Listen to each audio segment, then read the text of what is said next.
안녕하세요. 복잡한 과학 이야기를 명쾌하게 풀어드리는 시간입니다.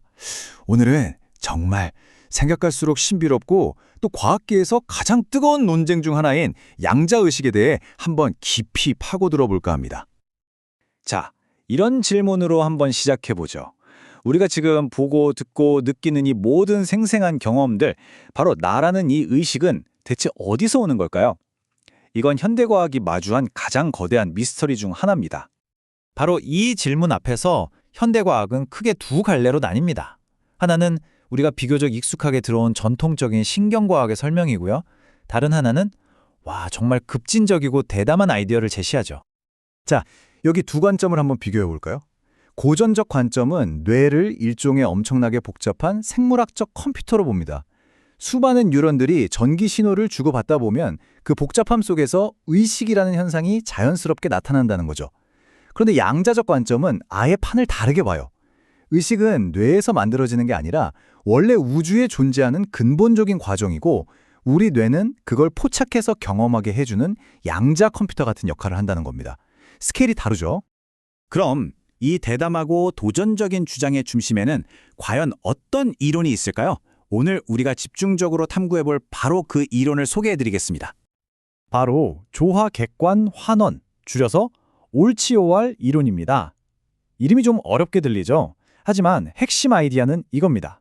우리 의식의 불꽃이 타오르는 곳이 바로 뇌세포, 즉 뉴런 안에 있는 미세소관이라는 아주 작은 단백질 구조물이고, 여기서 양자적인 현상이 일어난다는 거예요.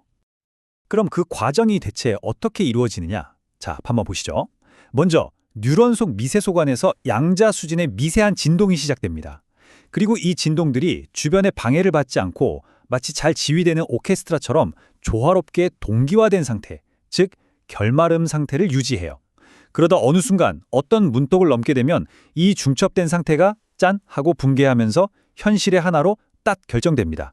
올치오와 이론은 바로 이 붕괴의 순간이 우리가 경험하는 의식의 한 순간이라고 말하는 겁니다. 정말 놀랍지 않나요? 물리 현상이 주관적인 경험으로 바뀌는 지점이니까요. 물론 이건 아직 가설일 뿐입니다. 굉장히 대담한 가설이죠. 그렇다면 이 이론을 지지하는 쪽에서는 어떤 근거들을 내세우고 있을까요? 자, 1라운드입니다. 양자적 단서들을 한번 추적해보죠.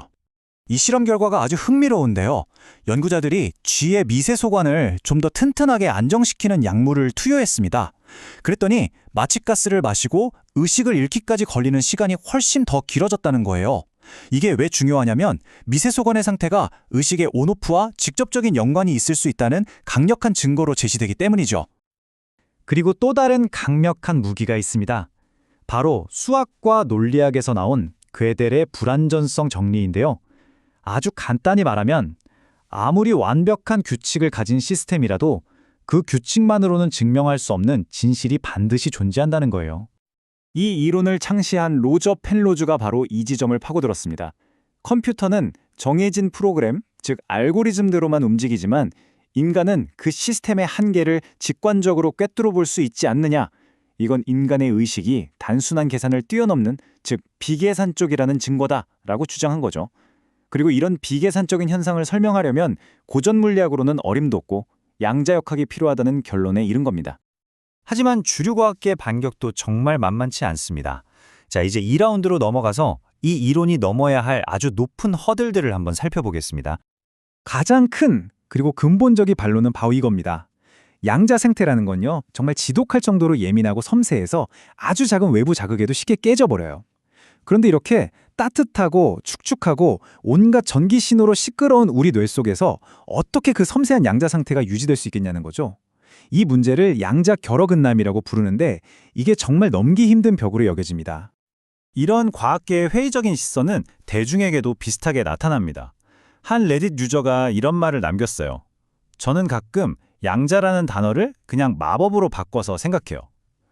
뭔가 설명하기 힘든 걸 그럴듯한 단어로 덮으려는 시도처럼 느껴진다는 좀 냉소적인 반응이죠.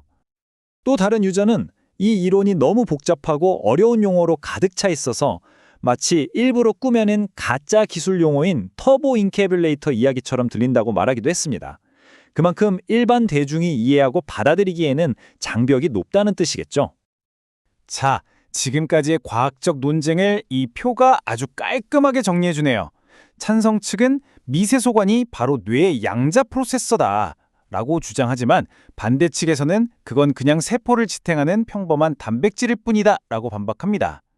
또 마취제 실험에 대해서도 한쪽은 양자 효과의 증거라고 보고 다른 쪽은 그냥 평범한 세포 기능 방해 효과일 뿐이라고 보는 등 정말 팽팽하게 맞서고 있는 상황입니다. 좋아요.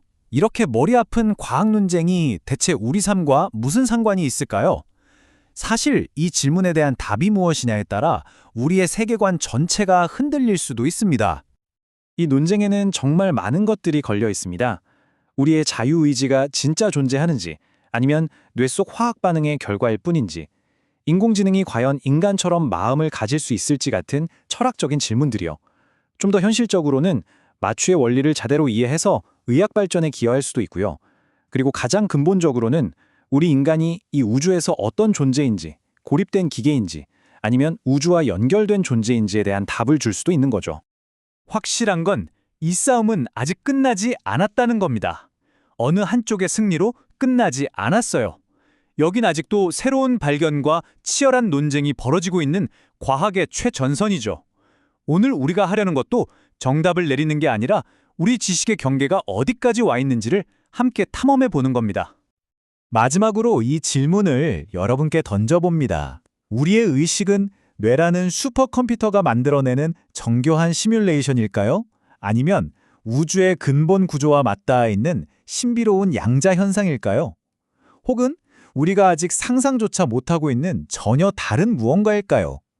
이 궁극의 미스터리를 한번 곱씹어 보시면서 오늘 이야기를 마치겠습니다.